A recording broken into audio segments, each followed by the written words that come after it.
বিজ্ঞানীদের একটা ছোট্ট ভুল কতটা ভয়ঙ্কর হতে পারে তার প্রমাণ হলো আজকের এই সিনেমা। গল্পটা একটা গোপন ল্যাবরেটরিতে তৈরি হওয়া দৈত্যাকার সাপকে নিয়ে, যেটাকে বিজ্ঞানীরা নিজেদের নিয়ন্ত্রণে রাখতে পারেনি। ফলাফল এক ভয়াল ধ্বংসযজ্ঞ। কিন্তু আসল আতঙ্ক তখন শুরু হয় যখন এই দানবীয় সাপ মাঝ সমুদ্রে এক যাত্রীবাহী জাহাজের উপরে হামলা করে। মাত্র কয়েকজন সাধারণ মানুষ কি পারবে এই দৈত্যের হাত থেকে নিজেদের বাঁচাতে? আর কিভাবে তৈরি হলো এই সাপ? সব প্রশ্নের উত্তর জানতে হলে চলুন ডুব দেওয়া যাক আজকের সিনেমার গল্পে। শুরুতেই আমরা একটা আইল্যান্ডকে দেখতে পাই, যেখানে কিছু বড় বড় গাড়ি এবং হেলিকপ্টার যাচ্ছিল। এরপর লিন তার দুই অ্যাসিস্ট্যান্টদের সাথে সেখানে আসে। এখন যখন ট্রাকগুলো রাস্তা দিয়ে যাচ্ছিল, তখন একটা সাপ ট্রাকের নিচে পিষে মারা যায়। তারপর কি হলো চলুন আমরা পুরো সিনেমাটা আজকে দেখি। এর কিছুক্ষণ পর সাপটা আবারও জীবিত হয়ে যায়। পরবর্তী দৃশ্যে আমরা একটা রিসার্চ সেন্টারে দেখতে পাই, যেখানে কিছু সায়েন্টিস্ট সাপেদের উপর রিসার্চ করছিল। অন্যদিকে লিনের অ্যাসিস্ট্যান্ট তাকে জানায় যে তাদের দ্বিতীয় এক্সপেরিমেন্টটাও ফেল হয়ে গেছে, তাই তারা যদি তাদের রিসার্চ কন্টিনিউ করে তাহলে মানুষজন তাদের উপরে সন্দেহ করবে। সেই কারণে তাদের প্রজেক্টও এলিমিনেট হতে পারে। কিন্তু এখানে ডক্টর কিউ তাদেরকে বলে যে যদি তাদের এক্সপেরিমেন্টটা বন্ধ হয়ে যায় তাহলে তাদের অনেক বড় লস হয়ে যাবে। এখন বাইরে অনেকগুলো সায়েন্টিস্ট ট্রাকগুলোর মধ্য থেকে অনেকগুলো ছোট ছোট সাপ বের করে একটা গর্তের মধ্যে ফেলে দিচ্ছিল, যেখানে কিনা হাজার হাজার সাপ ছিল। এরপর লিন রিসার্চ সেন্টারের ভিতরে একটা অনেক বড় সাপ দেখতে পায়, যেটা কিনা আসলে তাদের এই রিসার্চেরই ফল ছিল। এই সাপটা ডক্টর কিউ বানিয়েছিল। লিন তাদের বলে যে এই এক্সপেরিমেন্টের জন্য সে অনেক কিছু করেছে, এরপরও সে এটার কোনো ফল পায়নি। এখন সে তার লোকেদের রিসার্চের সমস্ত ইনফরমেশন ডিলিট করে দিতে বলে। সেই সাথে বাইরের গর্তের মাঝে থাকা সমস্ত সাপগুলোকে পুড়িয়ে মেরে ফেলতে বলে। সেখানে কিছু সৈন্যরাও ছিল, যারা কিনা ডক্টরদের সাপগুলোকে পুড়িয়ে ফেলতে সাহায্য করছিল।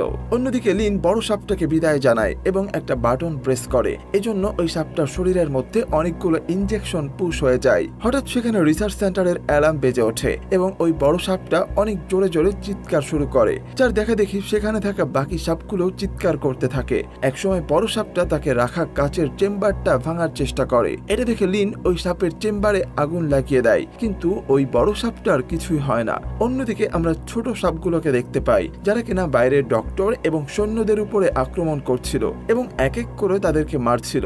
বিপদ বুঝতে পেরে লিন তার দুই অ্যাসিস্ট্যান্টের সাথে সেখান থেকে পালাতে থাকে। তখনই সেখানে কিছু সৈন্য চলে আসে এবং সব ডক্টরদের গুলি করতে থাকে। সবাইকে মারার পর সৈন্যরা সেখানে থাকা সমস্ত জিনিসগুলোকে নষ্ট করে দেয়। এরপর সৈন্যরা আস্তে আস্তে করে সামনের দিকে এগোতে থাকে। তারা তাদের সামনের একটা অনেক বড় সাপ দেখতে পায়, আর তখনই ওই বড় সাপটা কাঁচের গ্লাস ভেঙে বাইরে চলে আসে। এরপর সাপটা এক এক করে সমস্ত সৈন্যদেরকে মারতে শুরু করে, সেই সাথে তার শরীরের সাথে আটকে থাকা সমস্ত শিকলগুলোকেও ভাঙার চেষ্টা করে। লিন তার দুই অ্যাসিস্ট্যান্টকে এখানকার সমস্ত কিছু পরিষ্কার করতে বলে এবং নিজে হেলিকপ্টারের সাহায্যে সেখান থেকে চলে যায়। এরপর ওই দুই অ্যাসিস্ট্যান্ট সৈন্যদেরকে সাথে করে নিয়ে আবারও রিসার্চ সেন্টারের দিকে যায় এবং তখনই সমস্ত ছোট ছোট সাপগুলো সৈন্যদের উপরে আক্রমণ করতে শুরু করে, যার কারণে অনেক সৈন্যরাই সেখানে মারা যায়। এর মাঝে হেলিকপ্টার নিয়ে যাওয়ার সময় ওই বড় সাপটা একটা হেলিকপ্টারে আক্রমণ করে ধ্বংস করে ফেলে। অন্যদিকে অ্যাসিস্ট্যান্ট দুজন জঙ্গলের মাঝে সৈন্যদেরকে নিয়ে সমস্ত ছোট ছোট সাপগুলোকে মেরে ফেলছিল। এখন তারা একসময় বুঝতে পারে যে এই সব ছোট ছোট সাপের সাথে তারা পেরে উঠবে না। এই জন্য দুজন অ্যাসিস্ট্যান্ট সেখান থেকে দ্রুত পালিয়ে যাওয়ার চেষ্টা করে। এদিকে একজন সৈন্য একটা আর্মি ট্রাক নিয়ে সেখান থেকে পালানোর চেষ্টা করছিল।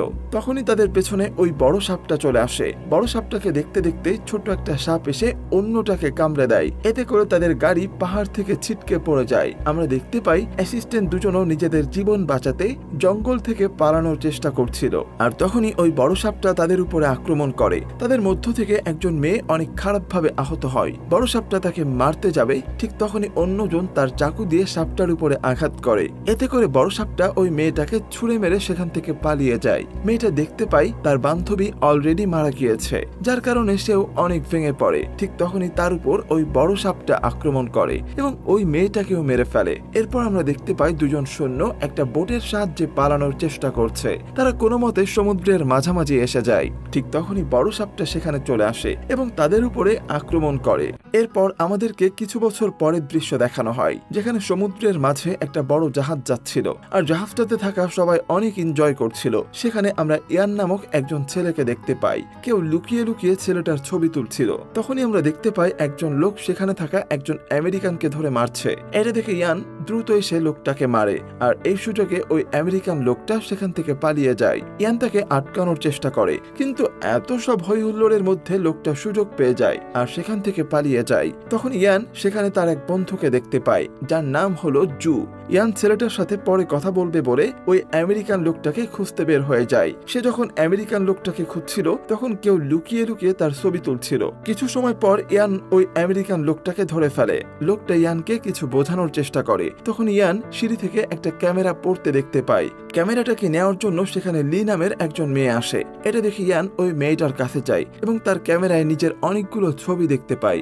মেয়েটা ইয়ানকে বলে যে সে একটা ট্রাভেল ম্যাগাজিনে কাজ করে এবং তার ইয়ানের মতোই একজন ফিট মানুষের ছবির প্রয়োজন। কিন্তু ইয়ান মেয়েটার ক্যামেরা থেকে নিজের সমস্ত ছবি ডিলিট করে দেয়। তখনই মেয়েটা ইয়ানকে বলে যে সে যেটা খুঁজছে তার সন্ধান তার কাছে আছে, কিন্তু তাকে পুরোপুরি ইগনোর করে ইয়ান সেখান থেকে চলে যেতে চায়। তখনই আমরা সেখানে অনেকগুলো সাপকে জাহাজের মধ্যে প্রবেশ করতে দেখতে পাই। সাপগুলো এক এক করে সবাইকে মারছিল, কিন্তু ইয়ান তখনও পর্যন্ত এই ব্যাপারে কিছুই জানতো না। হঠাৎই তার সামনে অনেকগুলো সাপ চলে আসে। এসব দেখে লি অনেক বেশি ভয় পেয়ে যায়। এরপর ইয়ান এবং লি একসাথে পালাতে থাকে। দৌড়াতে দৌড়াতে তারা এক লোককে জিজ্ঞেস করে যে এখানে কি হচ্ছে, কিন্তু সে বলার আগেই বড় একটা সাপ এসে তাকে খেয়ে ফেলে। এটা দেখে ইয়ান এবং লি আরো বেশি ভয় পেয়ে যায়। তাই তারা সেখানে থাকা জীবিত সবাইকে নিয়ে পালানোর চেষ্টা করে, আর তখনই ওই বড় সাপটা তাদের সামনে চলে আসে। এটা দেখে তারা সবাই আবারও দৌড়াতে শুরু করে। ইয়ান একটা কুড়ালের সাহায্যে সমস্ত সাপগুলোকে মেরে ফেলে এবং সামনের দিকে এগোতে থাকে। সামনের দিকে ইয়ান আরো কিছু লোকের দেখা পায়। তারা সবাই মিলে একটা সেফ জায়গায় যেতে যাচ্ছিল। তখনই তাদের মাঝে একজন ধনী লোক নিজেকে একটা ভিআইপি রুমে বন্ধ করে নেয়, আর সে বাকি কাউকেই ভেতরে আসতে দেয় না। তখন বাইরে থাকা সবাই অনেক বেশি ভয় পেয়ে যায় এবং লোকটাকে বারবার দরজা খুলতে বলে। তখনই ওই ভিআইপি রুমের মধ্যে অনেকগুলো ছোট ছোট সাপ চলে আসে এবং লোকটাকে অনেক ভয়ঙ্কর ভাবে মেরে ফেলে। তখন ইয়ানরা তাদের সামনে একটা বড় সাপকে আসতে দেখতে পায় এবং নিজেদের জীবন বাঁচানোর জন্য তারা সেখান থেকে পালানো শুরু করে। সেখানে একটা বৃদ্ধ লোক একটা ছোট বাচ্চা মেয়েকে নিয়ে লুকিয়েছিল।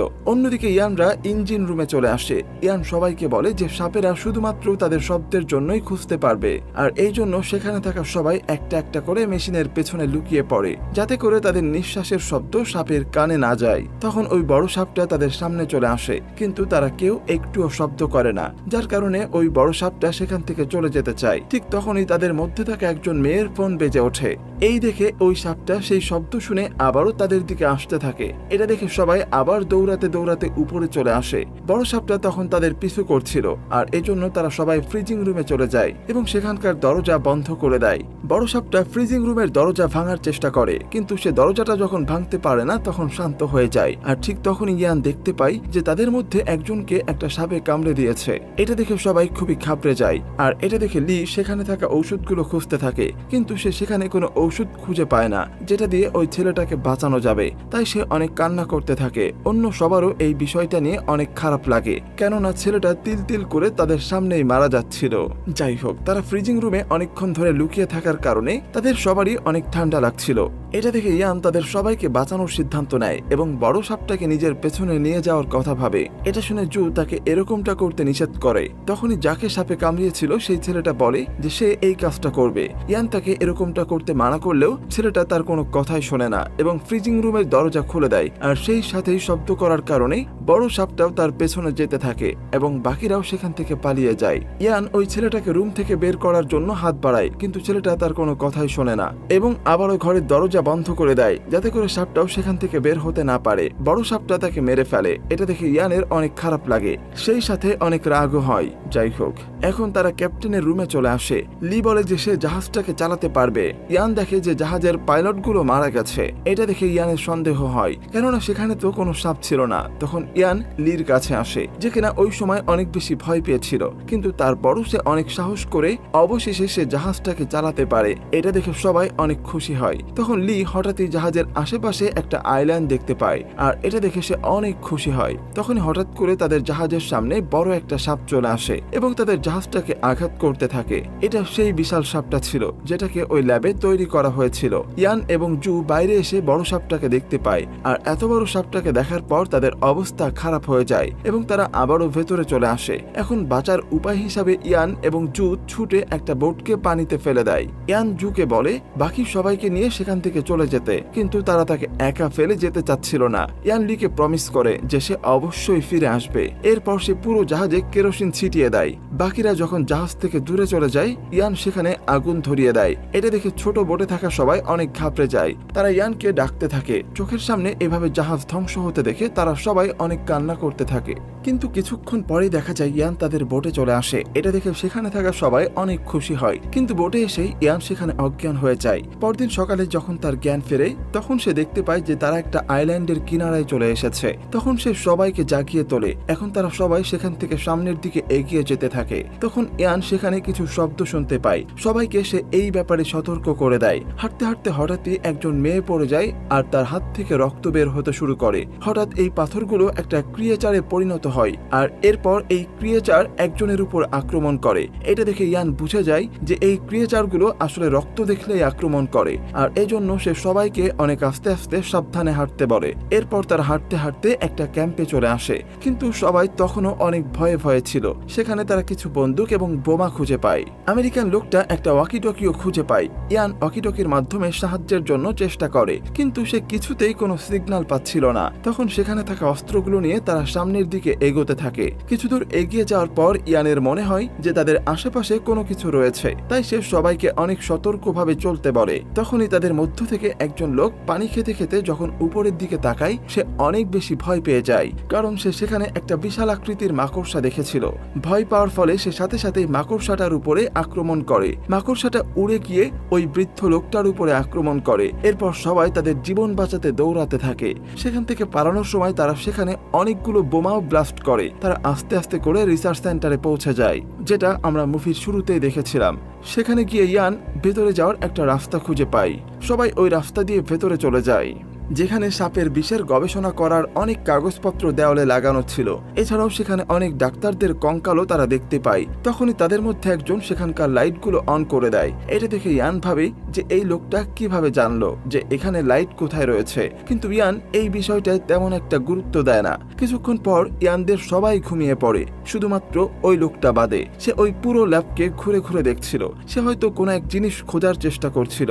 কিছুক্ষণ পর ইয়ানের ঘুম ভেঙে যায়। অন্যদিকে লোকটা একটা পোস্টারের নিচে থেকে বড় সাপের ব্যাপারে লেখা একটা বই বের করে আনে, আর এরপর আমরা জানতে পারি যে এই লোকটা আসলে ডক্টর কিউ, যে কিনা বড় সাপটাকে বানিয়েছিল। সে লিনকে বড় সাপটাকে নষ্ট করতে নিষেধ করেছিলেন আর তার থেকে একটা সুযোগ চেয়েছিল শেষবারের মতো, কিন্তু যেহেতু লিন তার ডিসিশন ফাইনাল করে নিয়েছিল, তাই সে কারো কথাই শোনেনি। এই মুহূর্তে তার এক অ্যাসিস্ট্যান্ট ডক্টর কিউকে চাকু মারে, আর এই ঘটনার এত বছর পর ডক্টর কিউ নিশ্চিত কোনো না কোনো বড় উদ্দেশ্যই এখানে এসেছে। এখন আমরা ইয়ানকে দেখতে পাই। সে তখন একটা গুহার ভেতরে চলে এসেছে, যেখানে তার সামনে এই বড় সাপটা ছিল। সাপটাকে দেখে ইয়ান অনেক ভয় পেয়ে যায়। বড় সাপটা ইয়ানকে আক্রমণ করতে যাবে, ঠিক তখনই জু সাপের সামনে চলে আসে এবং ইয়ানকে বাইরে যাওয়ার জন্য বলে। এটা দেখে ইয়ান ওই গুহার দরজা থেকে বাইরে বেরিয়ে আসে এবং সাথে সাথেই ওই গুহার দরজাটা বন্ধ হয়ে যায়, যা দেখে ইয়ান কান্নায় ভেঙে পড়ে, কেননা সে বুঝতে পারছিল যে জু হয়তোবা আর বেঁচে নেই। তখন লি তার সামনে চলে আসে এবং তাকে কোনো মতে সামলে আবারও ওই রুমের ভেতরে নিয়ে আসে। ওই মুহূর্তে ডক্টর কিউ তাদের সাথেই ছিল, কিন্তু তার আসল পরিচয় এখনো কেউ জানতো না। তখনই ওই ওয়াকিটকিতে রেস্কিউ টিমের শব্দ শোনা যায়। তারা বলে পরদিন সকালের মধ্যে তারা সেখানে চলে আসবে। এটা শুনে সবাই রেগে যায়, কারণ তারা এখানে বেশি সময়ের জন্য আর থাকতে পারবে না। তখন ইয়ান বলে যে তাদের এই জায়গা থেকে যাওয়ার আগে ওই বড় সাপটাকে মেরে ফেলতে হবে এবং সবার মৃত্যুর বদলা নিতে হবে। এখন সে সবাইকে নিজের প্ল্যানিং বলে। সবাই ইয়ানের কথা মতো কাজ করতে শুরু করে। এরপর ইয়ান জুকে গুড বাই বলে। তখন ডক্টর কিউ ইয়ানকে মেরে ফেলার জন্য তার উপর আক্রমণ করে, কিন্তু ইয়ান আগেই এটা বুঝতে পেরে তার উপরে আক্রমণ করে বসে এবং তাকে আহত করে দেয়। এরপর ডক্টর কিউ তাকে নিজের ব্যাপারে সব সত্য কথা খুলে বলে। তখনই সেখানে ওই বড় সাপটা চলে আসে,